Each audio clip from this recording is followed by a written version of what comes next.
Some people may be wondering why all the fuss about speed. I mean, who cares if you get your music or videos downloaded faster? 5 meg or 100 meg, what's the difference? The reason for the push for high speed has little to do with entertainment and everything to do with economic growth. To illustrate, let's take just one example and look at the business of architecture and how high speed changes what can be done, and more importantly, how we in Mississippi Mills can enable our local professionals to compete on a global scale. What you are about to see is all real. It is existing technology. The product being described is from Microsoft, but there are competing products and technologies from other vendors. What is important is that this capability exists today, and in a few short years, it will be everywhere. Recall that 4 years in internet time is a long time. Here's the video.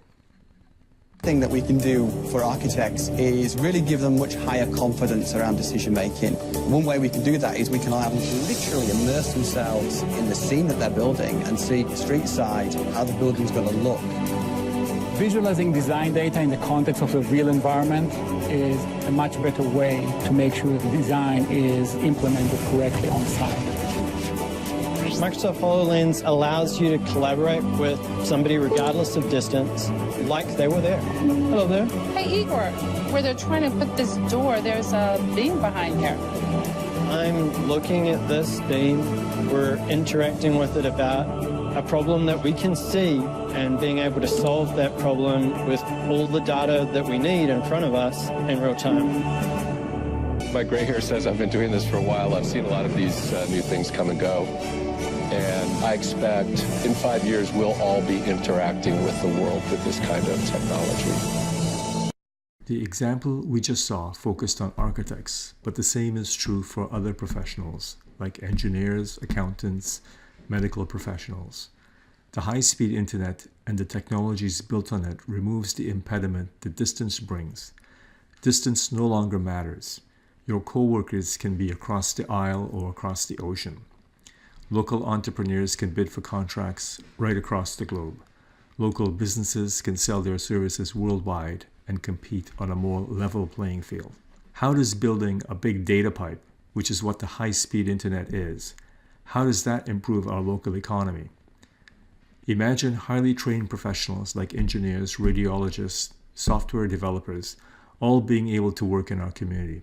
Those high-paying workers will be spending money in our community. The spin-off jobs further boosting our economy. Those workers don't have to travel and fight multi-hour commutes. It's better for the environment, and it keeps people socially engaged in our towns as opposed to being a bedroom community.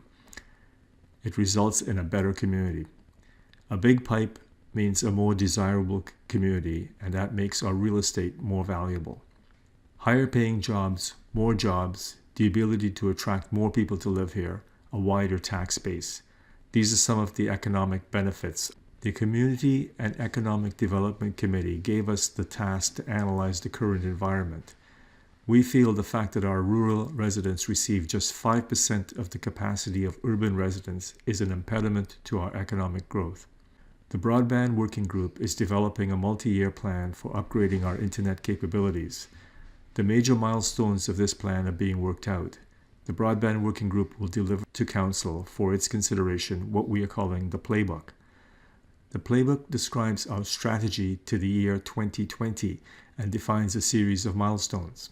With Council's approval, we will proceed from one milestone to the next. The first milestone is the table of contents for the Playbook.